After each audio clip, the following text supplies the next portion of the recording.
So we join back in with our adventurers. After last week, they had continued moving through the strange and corrupted uh, caverns that have been molded into sort of makeshift versions of Lyrixan buildings or Lyrixan temples. And the group have continued to move forwards, but have found themselves stopped at a room that, first off, has glyphs and corrupted walls. Dante discovered that there are Doodle Bob style pixies living inside uh, carved horrific statues of Laryxa. And upon thinking, absolutely fuck this, we're just going to go on through, discovered a trap upon a trap. And we join now as Dante. I'm even imagining in my head that it's the flicker of your blue flame that reflected off the shimmer of green that's just under your hand. Just also a reminder point, in each of these alcoves, we saw there was a glyph that was turned sideways to like break it. No, so that's so there's 4 glyphs on the wall. Yeah. And they look like they've been tampered with. They have been almost jigsaw twisted. So it's not the statues are just hollowed out in the alcove. I thought it was on the wall behind the statue. Sorry. No, sorry, the glyphs are actually on the wall in between. If you imagine, you have to sort of go alcove, glyph, and the same down the other side. And we don't know what they do. Well, there was that magic line that I saw guiding up and down the. Yeah, we think the line was it abjuration? There was something. We learned something about the. You did see that it was some sort of abjuration. So there's lots of things we don't know what they do. There's a couple of traps here which we don't know what they do. Some pixies that clearly are aware that if somebody was to try to tamper with this trap, it would set off their trap. And we have a lot of people in heavy chainmail or plate armor and stuff, including one in our party. Cool. Just encapsulating. Yeah. And I feel like don't fuck it up.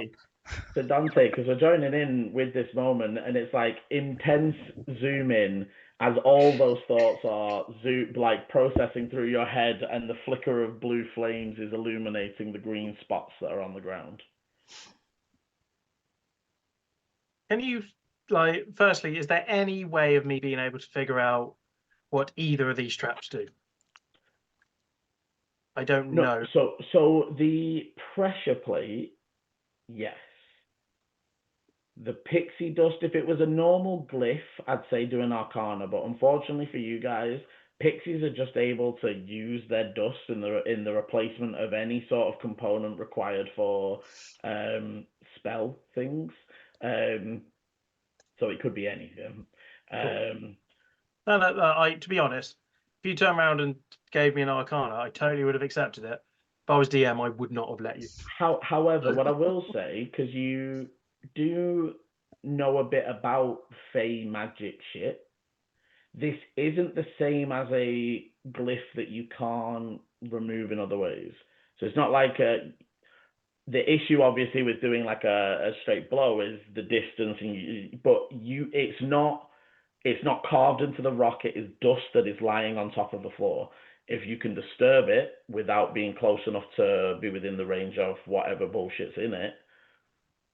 In my head, I'm thinking it's an alarm spell. That's what I'm worried about, is if it's just a simple alarm spell that goes off loud or silent, whatever, and suddenly we have all these fucking pixies on us. I mean, to be honest, even if it's something that blows you up, right, then we have all these pixies on us, like whatever it does. No, true. I mean, my mage hand's out, isn't it? Well, the mage hand is out. And I will say, so there's been maybe a few seconds of a pause. The guys at the door, maybe Anya would sort of, is everything good? I'm gonna pull back and head back down. And from that, I will go up to the group and just be like, "There's a trap on the end, but it's also been trapped by the pixies. Sorry, by the doodle bobs." What? You know, these are corrupted pixies that look a bit like doodles, kind of like, if there was like some sort of kids cartoon, like a I don't know, like a sponge under the sea that was drawn and doodled on like a doodle bob. Are you feeling all Don't, right? don't No, sponges live under the sea? I might have sniffed some of that pixie dust, but I mean entirely. All of this is not and also not copyright. You haven't got any on you, have you? The pixie dust. You haven't brought it back. No. No. I mean, it sounds like something the Unseelie Court would put in place. Definitely. City chorus. But these aren't of the Unseelie Court. These pixies are imitations. So Either there are two traps. There's a trap on the trap that leads us out into the next room. Is there any way around it? I mean, just not disarm it, just try to get past. It's still jumpable. It's just, again, for your party, I actually think the majority of your party has the strength or the acrobatics to bypass it. It's the guards that might risk setting it off. I can do temporary flying, right? And Anya should be fine. Like like I said, the main worry for Dante is like the 3 pretty burly plate mailed guards that they look fairly strong, but it's still gonna be a huff for them to. We could jump it, but we have people, and he's going to look over at Ichi. That may not be that quiet, and we have to remember we have 4 alcoves. Mm-hmm. Four hives of pixies, essentially. If I cast silence, does that silence everything in there? So if we make sound, could I cast silence in that area and we could just walk through? And like I said, I can have a flying speed for a minute. So anybody could jump and it wouldn't make any sound as well. Yeah. And you can carry anybody that needs. If anybody thought they couldn't make the jump, we can carry them over. Remind me, what's the diameter of silence? Isn't it 20 feet? It's 20-foot radius of 40 foot total. So if you put it on the door, you could cover 20 foot in or even shorter and sneak up and then run and jump up. I'm thinking more just the hives, because the thing is, even if you make noise outside of the silence, inside will still be silent. So if you cover you can't cover. You could cover 2 on the left or 2 on the right, but you wouldn't be able to cover. But in a way, you wouldn't necessarily want to, right? So no, it's 2 alcoves left, 2 alcoves right. I mean, this is I thought this was quite a big room, Liam, quite a long room. Yeah, because we did talk about doing this last week, and it didn't cover the whole room. It would cover like at half at best. But in a way, that's good, because if you covered the hives, any one of them, they'll notice that it's gone quiet and they can't hear anything and that there's something going on. So actually, we only really want to cover the middle of the room, or as much as we can of the room that we're passing through. We don't want them to know there's anything going on at all, do we? We'll say you'd want at least a 5 foot into the corridor where they're going to land heavily, potentially within armor. Yeah. Because again, the big armor dudes can jump it. They're just gonna while they do it. I have to remember that. You've still got a spell that makes us all quieter, right? I do, but that's concentration. Oh, actually, no, it's okay. My flying thing isn't a spell; it's a feature. I just realised I'm still invisible. Just come back. It would probably be fading soon. It's only a minute on the invisibility, isn't it? Or is it 10? Oh, it's 10 minutes for. If it's 10 for normal invisibility, it's still going then, definitely. I mean, I wouldn't necessarily drop that until So there's only really 2 options that I'm seeing in this. 3, actually. 1, I burn up all the different alcoves, so when we can have a look at seeing what each of these statues are, and then I don't know, set something up that way. We can reset these glyphs. I still wonder if the glyphs and the trap, if they were to go off, would they kill the pixies? And the final thing is we get in and try to get across. But like, you have the alarm spell, don't you, Eleni, I do. if you jump over an alarm line, it still goes off. And if they have it set to telepathic, then it doesn't matter if we silence the area because they'll hear it in their head. What I will say though, for Dante thinking that line, because of the way the dust works, it's not necessarily like, again, if you check the door and there's not a line of dust, it's that circle patch that's alarmed as opposed to, do you know what I mean? It doesn't work in the same way as the full spell because they're basically getting a pretty fucking huge benefit on just being able to sprinkle dust and cast spells. So, I mean, we could potentially go around. I just would be concerned that if anyone just crosses the thread without the dust without even touching it, would that activate what is it? I don't know. The only other thing that I could suggest is I use Mage Hand. I use my telekinesis to blow the dust away. I'll give it a hat. So, quick question: when the pixie came out, the ones that came and fixed that alcove, did they cross that line? They wouldn't have needed No. to. They're both on each side, even no Yeah. matter what one came out. No, it came out. We'll say even the one that came out this side and made the call, that one just flew to the center of the room, and then you obviously retreated. And then from what you saw, they were just working around the nearest alcove. Okay. From us previously fighting with these entities, when I've done like, then I'm happy to use a use of my divine sense now. But when it comes to sensing these creatures, do they come up as like Fey, Celestial, Undead, or do they come up as miscellaneous? They almost come up as the mixes, like almost like Volu. It's almost like it's not from there, but it lived there its whole life, or vice versa. But it does ping as one or multiple of the things. And one elemental.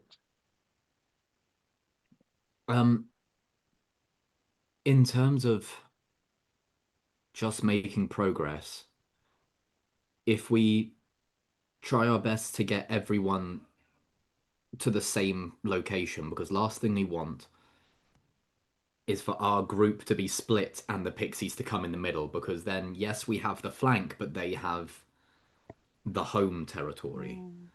So if we start progressing and we trigger any form of alarm or trap that brings them to us, I can buy us time by using my channel divinity to at least try and make them afraid for a moment to keep them away from us while we rally everyone to the same side.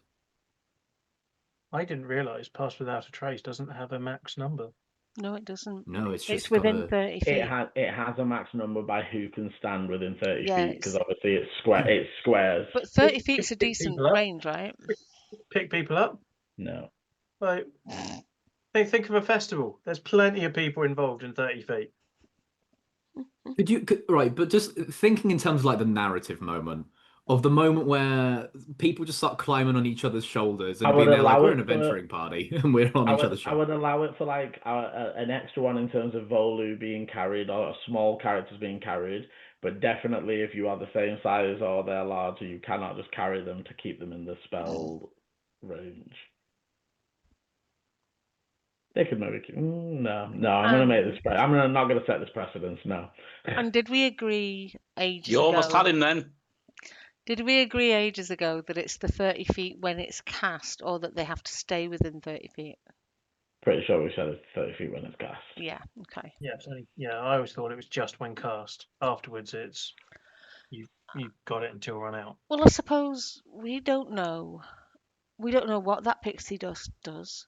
We don't know if we can get through quietly or not, but it's probably worth a try. It might be that there's no way through without setting them off, but then at least, we don't know that for sure. If it all goes to shit, could we potentially fix these glyphs that they have turned off? I think that's a backup, isn't it? and then we just set the trap off, because I would presume that's the thing that does it. Mm. If that is okay with everybody, I don't wish to be blamed for something. Mhm. Oh, you're getting blamed anyway. This is all Dante's idea, yeah? It's all Dante's idea, definitely. I mean, we're only down here because of him and his shiny sword. I think that's true. I think I've allowed you to be in here. Well, go ahead and do it on your own then, mate. I don't have to be down here. Okay, so Point of contention in terms of our pass without trace. We can get rid of this or whatever. Jeremy Crawford says pass without a trace is meant to benefit you only while you're within the spell's radius. It is meant to be. It's an aura, not a. I know we instant talked cast. about this Yeah, but let's ages ago, didn't it's we? been agreed. Stop arguing the toss. I will say I don't mind it to a degree. I will say in terms of we'll discuss it further, but for this you are essentially trying to move as a group anyway. Mhm. So for the purposes of And this, as long as I'm in the middle, that covers the 30 feet in front and the 30 well, feet I was behind, also right? thinking Yeah. if you also fly slightly above, you also can be moving with the group above them. Yeah. Yeah. It's a 60-foot diameter. It's huge. It's a The lot of main people. the main point of I'm just saying contention there is a obviously limit. rules as written, and Jeremy Crawford says that, but people like Matthew Mercer have gone alternative with it. But each as much as it's not rules as written, each rule is This just is as it. valid as the past. I'll say as it doesn't super impact this moment. Let's leave it off screen discussion, Yeah. but we'll make a decision off screen and we'll come back to that one. So, So for now, how do you want guards and stuff? So the sort of like, what formation do you want to run as you're moving stealthily, cautiously forward towards the room? I'm probably going to suggest. Well, I'm going to do this encounter. I suggest maybe I go first so I can show where the line is. And also, I am naturally quite quiet, anyways. Yeah. Then each of you come up. I'm happy to yeet as many people or help as possible to jump over. You've already, in the meantime, cast pass without trace on all of us. Only drop silence in the middle without trying to get the hives, but including 5 feet after panel. I would suggest maybe one of us goes over there first. Okay. Is it a door, an actual door, or is it just a? It's just an opening. Oh, okay. Well, into the continuing cavern. I mean, I was going to suggest as well that we send more agile people first, so smaller and people who are not going to have trouble getting over or whatever. Send them up ahead, and maybe the larger guys with the armor are more towards the back if they're more likely to have trouble or to cause noise or whatever. Either or. I mean, I'm happy to yeet whoever. So everybody can take advantage of that. Okay, so you cast Pass Without Trace. So can I get, obviously, so for Dante, you're going to get the +10 and advantage because you're still invis. And I am going to say that unless you're going to drop the invis, you can assist. No. I lose invis because, say, Lenny cast Pass Without Trace. Yeah, Pass Without Trace is concentration, so yeah. Yeah, so, okay, so in which case... However, do we get advantage for the silence that we're voting will drop down? Because the reason why the I'm gonna say guys are getting, it would probably at least negate my disadvantage. That's the reason I'm asking, because if they get negated for that. 1 second. I'm gonna say that no, because I'm not asking for a stealth roll in the silence. I was just gonna say that once you hit the silence area, you're passing, right? This roll So is the initial 40 foot that gets you into the silence breach. Yeah. However, you do get your +10, and Volo is free to, and also the priest that is with you will offer to guide, because you do have one priest and one researcher that have just been staying way at the back and just trying to stay out of things. I will actually not ask for guidance for once.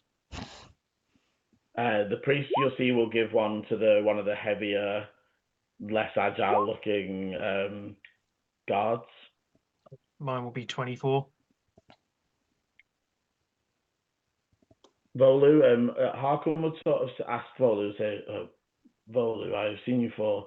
If none of your group are using your magics, could one of my men take it? Oh, fucking hell. Still 17. I know, but that's shit. But it's not concentration, is it? Guidance, no. Yeah. Guidance is. Mm. Yeah, that's why I was thinking I couldn't. But, no. Well, are you silencing first, or are you stealthing up and then silencing? You're going to silence first, aren't you? That's fine. Don't stress. Yeah. So in which case, they will... Okay. Do you need a stealth from me as well, yeah? Yes, please. I've got a total of 20, and it was a waste of my disadvantage natural 20. I roll. Wait, what? How much is it that we get from An Puzzle Out extra Trace? 10. Plus 10. Cool. Yeah, so 20. So 20. Sorry, 20 on Beecham. Where's my stealth? 24 28. On, 28 And just, on to- Volu, 20. just so we're all saying it, and because I know Liam mentioned it beforehand, if the pixies do come out, there's no place to hide. We are all very much in plain sight. So even with our stealth, we're being spotted. Is that right? It's if they look in your direction, there isn't really there's no visual way to hide from them. But in the same way as you guys were stealthed at the doorway and it was fixated on the object in the center of the room, Yeah.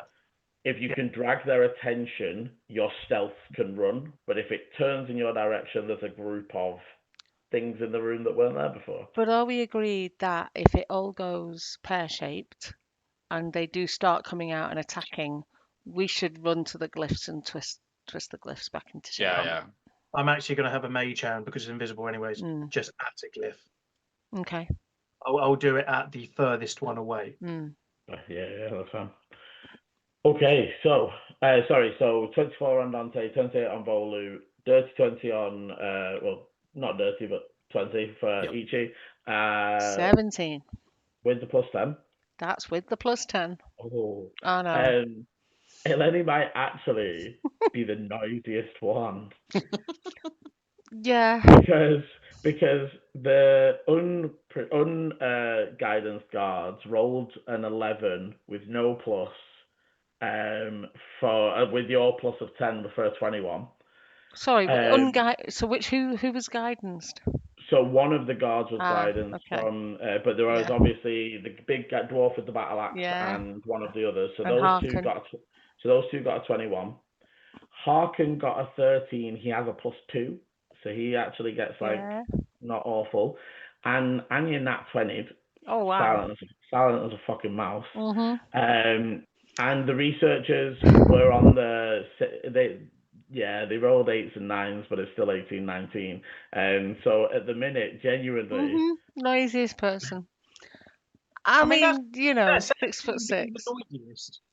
However, all the group managed to pass the first 40 foot, almost tentatively just stepping forwards together slowly under the cover of the shrouds cast off by Eleni. And before Dante obviously feeling it first as you go deaf as you enter it. And one by one, all of you. But I will remind casters, spells don't work in here. If you can't hear, you can't speak. So you can't do any verbal. Anything that has verbal component. Any verbal components do not work in here. Yeah, if we desperately need to do a spell, I can drop the silence, but you need to let me know. Yeah, it's not worth it. Just be like.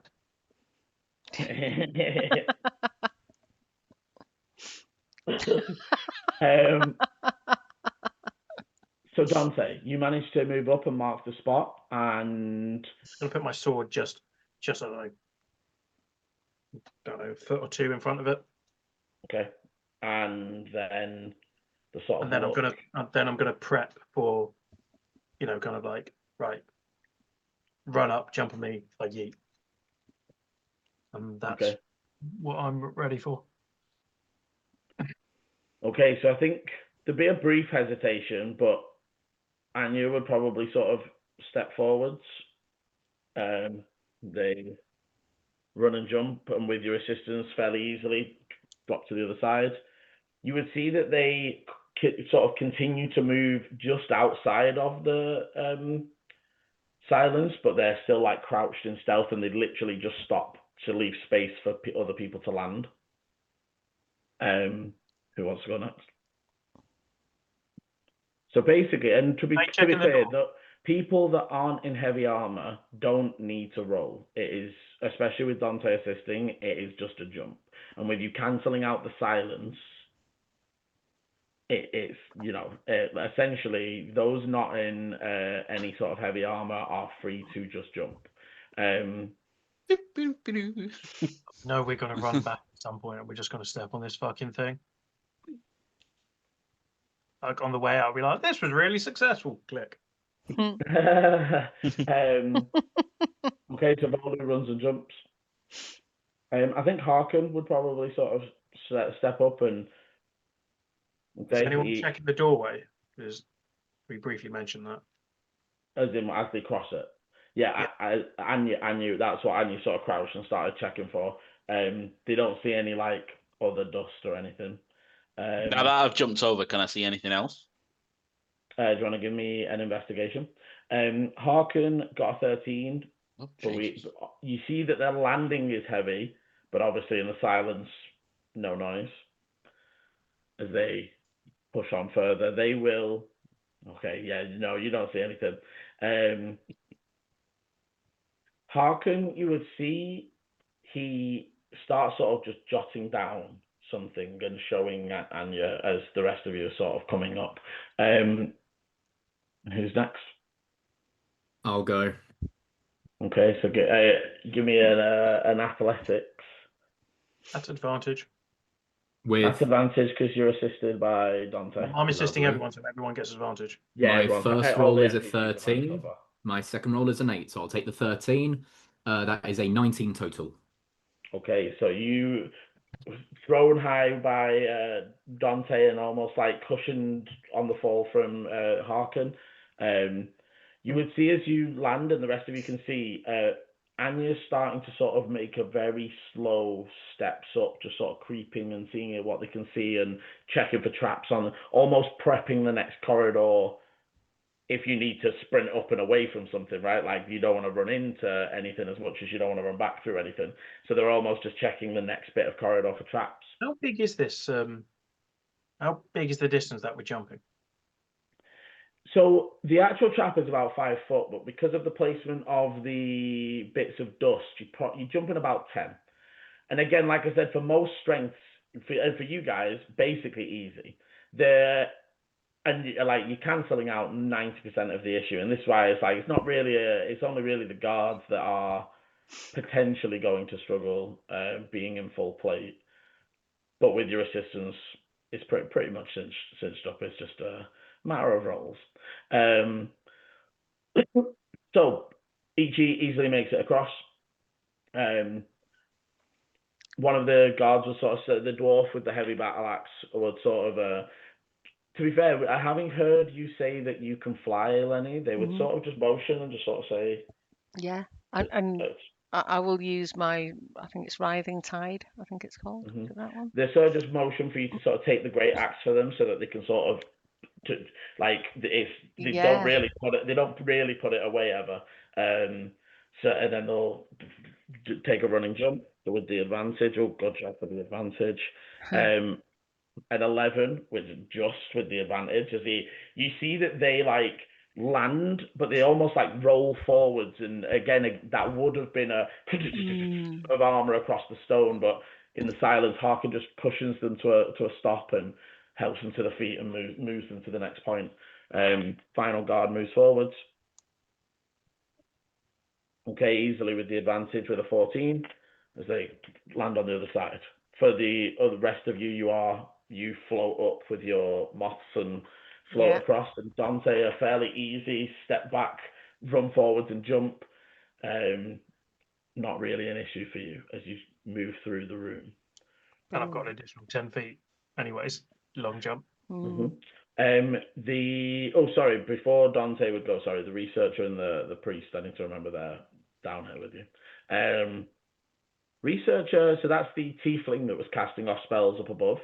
They actually do quite well on a 16 as they clear it, and so does the priest. both of them seem, obviously they're just in robes and stuff, so actually with the extra hoof from Dante, they're just sort of clearing it easily.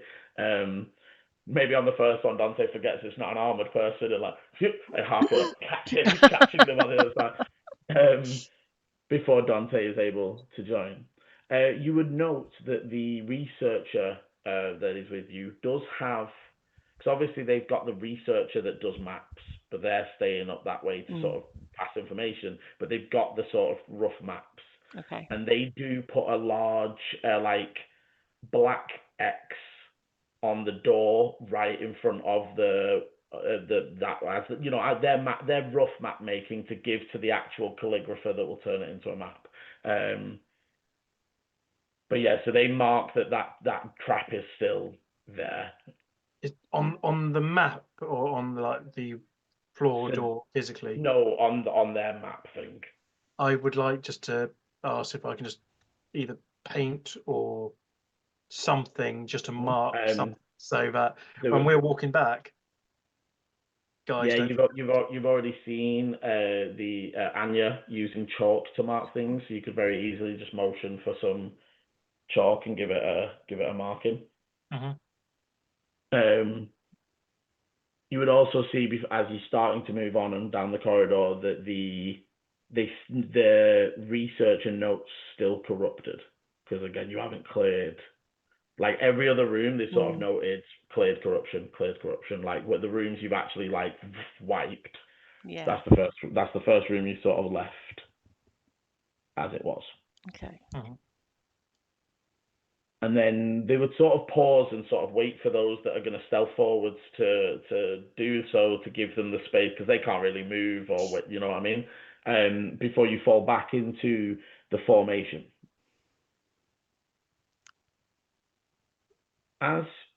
So pass without trace lasts for an hour, Liam, just to remind you. So we're all being fairly quiet unless something happens. So you're moving for a little while, but it's almost like it's not a long distance, maybe only 60 feet, but it's like 20-foot right turn, 20-foot left turn, 20-foot left turn. It's like snaking its way quite sharply through the rock. As you're moving through, you are catching, again, almost like... So as you're moving through, I imagine, Dante, you are still clearing bits here and there. It looks like this is a Zikar vein. But all the Zikar's been mined already, and in place of it is the corruption sort of making these fake Zikar pulsing red gems that almost give a weird red pinkish light to the chamber as you're moving through. And Dante, it's literally as your fire brushes on the edge of one of these crystals, it burns away entirely, showing the capped piece of ore that is there. Eventually, you step out once again into a... Definitely. So first off, those of you from survival feel like a bit of a breeze from above. Not strong enough to suggest like straight exit, but there's almost like some sort of draft being funneled down into this lower chamber. So when you say above, like directly up, or it's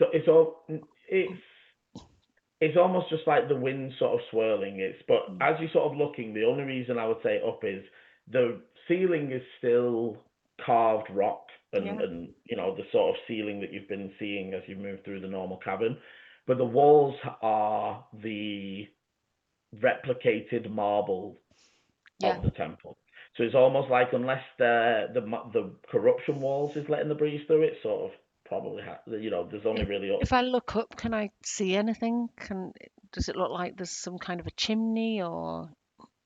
As you look up, at first it almost seems black, but give me a perception. Anybody looking up gives a perception. As anybody looking at the room, you would see that it looks to be like only like 30 by 40 prayer room.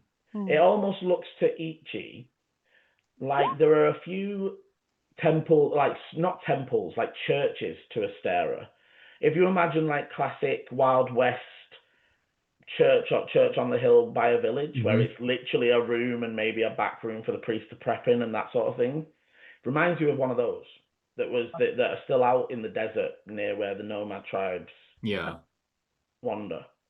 I'm just happy. I just rolled a perception just for the lols because my survival was all right. And you beat me. Anytime I get double digits, I class Dante has seen everything. Yeah, I got a 15. 21 for Ichi.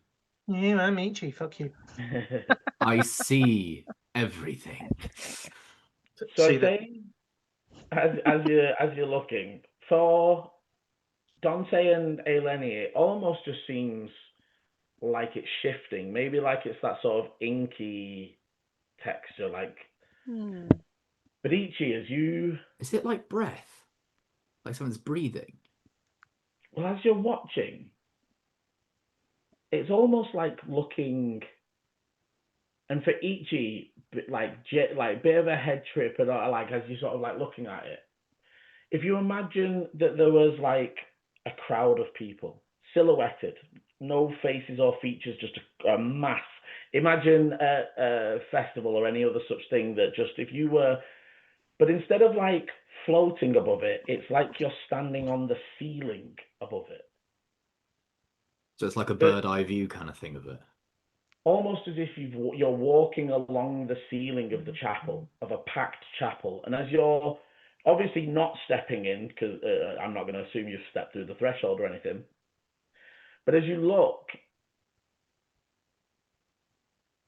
it's dancing on the ceiling. Almost the view a god might have of their worshippers in the temple crying out. Almost mirrored, and the floor itself in the room here is nothing and bare and lonely, but the ceiling is packed with souls and prayers and thoughts, and not from... You don't think that's one place, Ichi. You think that's almost, if you imagine, as any mortal even could imagine, what it looks like to a god when they view their worshippers. This is where all the thoughts and prayers kind of like come to collect kind of vibe, like waiting to be answered. And this is effectively the god's office. He's just kind of sat there looking at him going, it's that one scene in like Evan Almighty and Bruce Almighty where just all the prayers come and he's like, okay, put it into a computer. Yeah. And Ichi, so as everybody else is looking, so you can see the shifting, and obviously Ichi hasn't verbalized what he's quite seen yet, but Ichi, as you sort of look down maybe to say something, in the center of the room is a spectral image of the woman you saw in your vision, just kneeling and facing at the ceiling, almost hands at the side, helpless. For everyone else, the room is bare and clear. Ichi instinctively and inquisitively is gonna gently step into the room.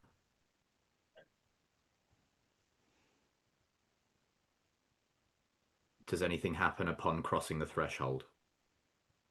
Nothing initially happens. I'm gonna just say Dante will kind of like just go next to him and be like, I thought I'd go first. I know, but there's something interesting here.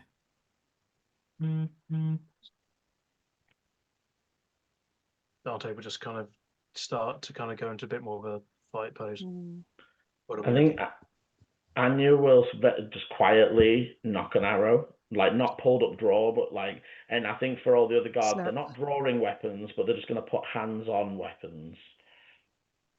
Ichi's going to, just in like, as if like their heels are still on the doorway, is going to kind of like just focus forward, bring their hand over the holy symbol, and I will do a divine sense into the room. That's just for celestial fiend undead within 60 feet. Just trying to get a sense of anything in here. So as it pulses out away from you, at first you're almost watching for it to pass over that spectral figure that still hasn't moved or even taken notice of your entrance. And as it does and the spell completes, for a second your vision is just golden as the entire, it's like the room is filled with celestial essence. Again, for each of you, you're thinking a god wouldn't sit in a mortal form while they viewed the domain. You might, for a mortal, again, might not even be able to fathom how they would be or perceived, but it seems like their almost essence fills this space. Ichi's gonna take a knee, put their hand on the ground, and let the roots start to kind of like find the cracks in the stone and just kind of like put their almost spirituality and their like essence into the ground again. But rather than trying to like connect with the ground, is almost trying to like anchor their physical form in this location that I'm seeing. Not going to go into it, but Dante takes the dodge action. Oh god, what's the name?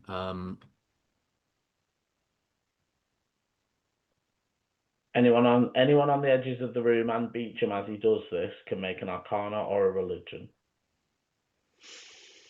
If it's a celestial, is this one? If Celestial's covered. Can't remember. Only a 12. 16 on Religion. Oh no, Fey Fiend Undead. 7 on Religion. Yeah, so no advantage on this one. I don't know. 21 anyways. Okay. And that's in Arcana. It would be the same for Religion. Okay. So as for those looking, and for Dante especially, it's almost like the times when you were viewing a memory, when, times that ttrpg showed you things, or times that you were almost revealing things after the fact and sort of looking back. But that sort of feeling of being stood on the edge of a portal watching a scene happen, you just get the gut feeling it's like you're just not seeing the scene.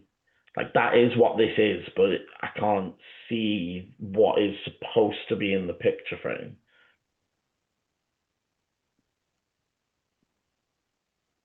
You see some. Yes. And as you say that, and as Ichi says yes and extends out the roots, Ichi, almost instantaneously, the spectral image looks to you with fear and mouths no sound coming out, just the mouth word no. And as you sort of look down and begin to retract, there are small, almost mirrored roots reaching up in corrupted form from the floor. And as give me a deck save, as your hand is. Oh no. Ooh. Just him? Just him, but all of you see this. Well, all of you will see the reaction to this, whether he gets out or not, right? 18. Okay. So Ichi, you move quickly, but the corruption moves even faster as it already connects to the ends of your roots and starts traveling up, and you just tear away, breaking the roots at the closest bit of your hand. And as you now sort of step back and the rest of you sort of see him sort of rip away the roots and step back, you can all see them starting to first shift red, but then pull in and like drain almost, like as if they've been dehydrated before turning to dust into the floor. And for Ichi, as you look around, there is that same energy, but it's almost being like fed into the walls and the floor. And as you look back to the spectral image in the center, they have already cast their head down, as assumed that you're gone and lost, and already they failed again, and they're already just head down, hands as the prayers above them.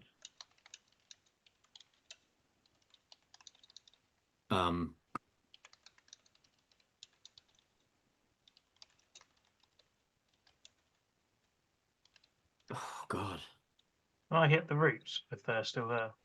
They completely disintegrate after a few seconds. It's like as opposed to when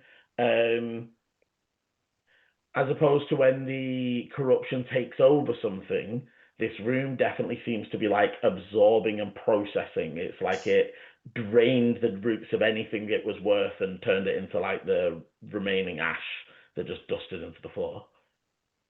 Ichi is just going to calmly speak out. Can you hear me? No reaction. Outside of the door, each is going to put their hand back on the ground and is going to try and get their roots to kind of go down and under where the stone was, where the infection was, rather than going through the ground, going under and around it to kind of like enter the space without directly touching. Okay. So I think as you do that, the second that the roots sort of meet the edge, the entryway of the room, that same thing happens. You're ready for it this time as you just rip away your hand. I think for Dante, as you've sort of been looking and ruminating and seeing this happen, you do think that this is like entirely energy. It's like none of it is like materially here. In the same way as when you view memories or when you view other things, and you're thinking more in the same way as when you look back on memories of ttrpg, you can't interact with them as like directly as such. It's almost just to view, to pick up clues, to you know what I mean. It's almost like the corruption is stopping you interacting directly. I would very quietly sort of just crouch behind Ichi and just say, "What is it? What are you seeing?" In a few rooms ago, I saw almost like the memory of that woman. Yeah, is she here? Yes. What's she doing? She's just knelt at the altar, head down, almost as if she's overwhelmed. When I first stepped in and touched the floor, it's like she sensed me. She turned to say no, but no sound came out. And is she seeing you now? No. Is It's almost like she feels like she's failed, like I was just someone else that got taken. I have an interesting thought, because we can't see her, but you can. This chamber fills me with, it's like past memories. This is how it feels. Is the corruption causing anything? Is the fact that when you put your hand down, is that the corruption causing any, like, it to interact with you in that sense, do we think? When I was touching the ground and trying to connect with the roots, yes, the energy was almost trying to latch on. But hang on, it created roots to match your roots. Ichi. I feel like very similar to the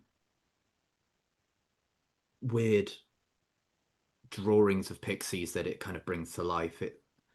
And as we saw back in the cave, it tries to replicate. But it didn't do that until you generated something magical. It's not really magical, it's more from me. True. I have just something I would like to try, if I may. Of course. It may be a waste of time. But do you think you could try? Firstly, are we able to walk in here safely? I don't know just yet. If we try carefully, I would like to maybe you try to make something grow again. But I wish to try to push through anything that I've got into you. I just heard that. So I just heard that for myself. Your fire? Yes, I want to see if I can somehow force my energy through your magic. And by this, I want to use inspiration to see if I can push that through to see if anything changes, if she reacts to him. I won't be able to see it. That's fine. No, I like it. Right, so Ichi is going to take Dante's hand and kind of like with their roots is going to almost like wrap around their wrists, and then we'll put their other hand back down to the ground with the idea of Dante's flame emanating through. You see Ichi always kind of looks a little bit dusty because the nature of the kind of succulent that they are catches a lot of dust, but as you look at the dust, it kind of more shifts to an ash and a slight ember. It's Ichi's almost kind of like glowing with flakes on them. And we'll then... Sorry. No, go on. I didn't realize you were still describing. You're better at it, so by all means. Ichi just touches the ground and lets those roots kind of like reach out almost with hot embers at the edge. As we kind of like go, Dante will just say to him, be like, this could hurt. I don't know how this will work for you. I'm not scared of that. We'll see. I hope this doesn't. And Dante will start to, effectively, he's going to ignite his right again. That is coming off his sword. His arm will start to glow again. And it will start to burn. And the fires will start to turn blue. But at which point, the pulse goes into Ichi's vines that are around Dante's hand. And the heat will change past to him for this moment. And as almost the two energies sync up and begin to grow, almost fire-tipped thorn, with the thorns all burning and hot with ember. First few interesting things for the two that are close up and notice. Whereas every other bit of corruption that has ever encountered your fire has shied away from it, this stuff reaches up in the exact same fashion, creating identical style thorns. Now, out of corruption, not flaming and not hot, but they are replicating. It gives you the impression of not sentient piece of corruption, almost like key or door that's interactable, like it's mimicking. As the flames touch, there's a hot sizzle, and for a second, everybody gets the almost like TV flicker and can see the woman head down in the center of the room. Still spectral, still ghostly, but you all get that vision. They sort of look up confused, and you see almost that glint of hope for a second before the flame touches full, and you almost, the corruption recoils aggressively. The image flickers out again for everybody except for Ichi. And all of a sudden, the ceiling, the people on the ceiling just hands up. And all of a sudden, the prayers come bombarding down to the ground. Can Ichi and Dante in the room give me wisdom saves as you hear, you abandoned us, you murdered us, you destroyed Astera, you killed our god, slamming to the floor around you. And I'm not even going to ask for the answers to the roll, as that is where we will end part one. Remember, Dante, you have a +3 from this as well. Yay. Thank you very much for joining. Thank you very much for playing. As always, thank you very much for listening. If you are enjoying the adventure so far and want to find out what happens next, hit the like, subscribe, and notification bell so you know when the videos are coming out next. And as always, roll well. Bye. This is the end of part 1. Part 2 airs Sunday 7 PM GMT. or will be linked in the top right of your screen now. Thank you for watching, and roll well.